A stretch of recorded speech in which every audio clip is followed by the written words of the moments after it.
Assalamualaikum guys, selamat datang ke SRTV. Jadi kita sudah semakin rasa kesan daripada ketiadaan dua tunjang utama skuad Badak Sabah FC ni, di mana guys kita tumpas menentang Kelantan perlawanan away sebanyak 3 gol berbalas 2, menentang pasukan yang belum lagi mengutip sebarang kemenangan selepas 5 perlawanan terakhir mereka di saingan Liga Super. Haha. Aduh, so seperti mana aku katakanlah, satu orang demi satu orang keluar meninggalkan kelab ni. Walaupun kita hadir ke Kelantan dengan orang reputasi 5 perlawanan terakhir, jumlah gol yang cukup bagus, sekali lagi menentang pasukan yang belum pun mencatat sebarang kemenangan selepas 5 perlawanan dan yang hanya mampu menjaringkan 13 gol selepas 14 perlawanan, bolos 30 guys. Guys, itu Kelantan United. Sabah sekarang ni selepas saja kekalahan 3-2 tu, jaringan kita 19, bolos 29. So itu adalah kedudukan Kelantan ni sebelum kita bertemu dengan mereka. Kalau on paper memang kita memiliki perlawanan ni guys, memang kita boleh memenangi perlawanan ni. Cuma sekali lagi, apa persiapan kita, apa yang kita miliki sebelum menuju menentang Kelantan ni tidak seperti mana yang diinginkan lah. Tidak seperti mana diinginkan oleh Atolinus, tidak seperti mana diinginkan oleh pemain Sabah FC of course, dan tidak seperti mana diinginkan oleh kita. Dan terserlahlah kepincangan tu dan terjadilah result ni. Aku memang agak kecewa lah. Sekiranya Daniel Ting dan Stu masih lagi berada bersama Sabah FC, aku pasti kita tidak akan memilikilah kekalahan 3-2 ni. Aku yakin kita boleh menang sebenarnya on paper sekiranya kedua-dua pemain ni masih ada. Dan kalau aku tengok starting 11 yang diberikan oleh Sabah FC guys, memang especially bahagian midfield, aku katakan memang we have no choice. Kita nak tahu sudah siapa mau diletakkan lagi. Even Gary Steven Robert pun tidak dapat bermain dalam perlawanan ni oleh kerana digantung perlawanan. Gaby pun diletakkan as sub juga pada di dalam sub juga pada perlawanan ini, membuktikan yang beliau sebenarnya masih lagi belum boleh beraksi sepanjang 90 minit. Jadi kebergantungan kita kepada pemain-pemain yang membawa kelab ni pada musim lepas especially memang tidak wujud lah dalam kesebelasan utama menentang Kelantan ni. So aku tak tahulah apa. Aku kesian dengan Atolinus sekarang ni sebenarnya, pasal kita tahu dia ni boleh dikatakan bidan terjun lah. Sabah FC have no choice, terpaksa meletakkan dia.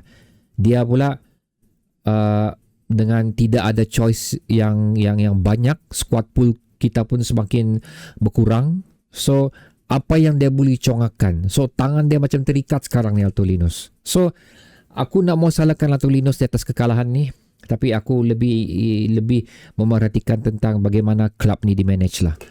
Itu saja. Kelab lain, kalau kamu tengok dalam punya status, welcome player masuk, welcome head coach masuk, welcome KPG masuk. Kita pula thank you kalau kita tengok di sosial media kita. Jadi aku memang kecewa lah guys.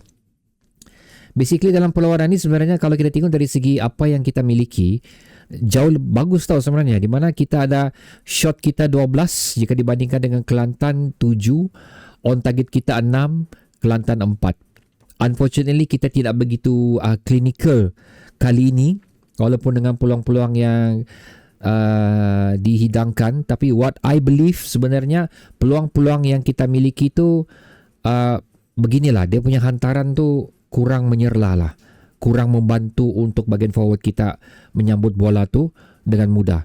Lebih kurang macam tu. Di sinilah aku perhatikan perlawanan tu. Memang wujud assist tu, tapi assist tu tidak begitu bagus untuk disempurnakan oleh pemain-pemain yang memiliki peluang tersebut. Ini susah aku explain benda ni.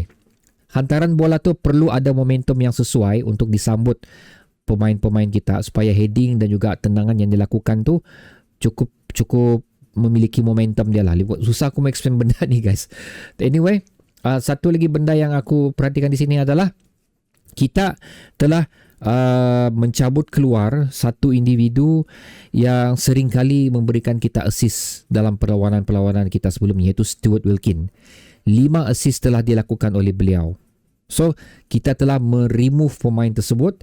Dok, kita tinggal individu macam Sifu, Jafri, Farhan yang hanya masing-masing ni hanya memberikan 2 assist saja di sepanjang aksi mereka. Kamu nampak tu beza Stu dan juga pemain-pemain yang lain. Banyak contribution yang dilakukan oleh Stu terhadap Sabah FC ni, dan unfortunately sekali lagi seperti aku katakan, kita telah remove kita punya kunci utama untuk gol-gol yang dilakukan oleh Sabah FC ni. So agak mengecewakan lah. Separuh masa pertama tu memang aku rasa tidak entertaining sangat game tu. Separuh masa kedua kita cuba untuk comeback, tapi unfortunately tidak ada sebarang gol yang berjaya kita terjemahkan. In fact, Kelantan lebih bila orang lebih teknikal lah berada di bahagian hadapan tu dengan menyempurnakan peluang-peluang yang mereka miliki. Aku rasa ada efek lain lah kita perlu perhatikan di sini, iaitu efek dari segi moral pemain-pemain kita, keinginan pemain-pemain kita untuk beraksi di perlawanan-perlawanan yang akan datang ataupun sakit-baki perlawanan Sabah FC ni. Kalau kamu tengok interview yang dilakukan terhadap Artulinus selepas perlawanan ni, memang ada benda-benda logik yang Artulinus katakan. That's why aku menyatakan di awal video tadi, aku tidak menyalahkan Artulinus kerana tangan dia sekarang betul-betul terkunci untuk bagaimana mencongakkan pemain-pemain yang beliau miliki, untuk mencongak kekurangan pemain-pemain yang beliau miliki itu untuk berada di position yang sepatutnya. Dan Artulinus sendiri mengatakan memang beliau merasakan kekurangan selepas ketiadaan Artulinus dan selepas ketiadaan Stu.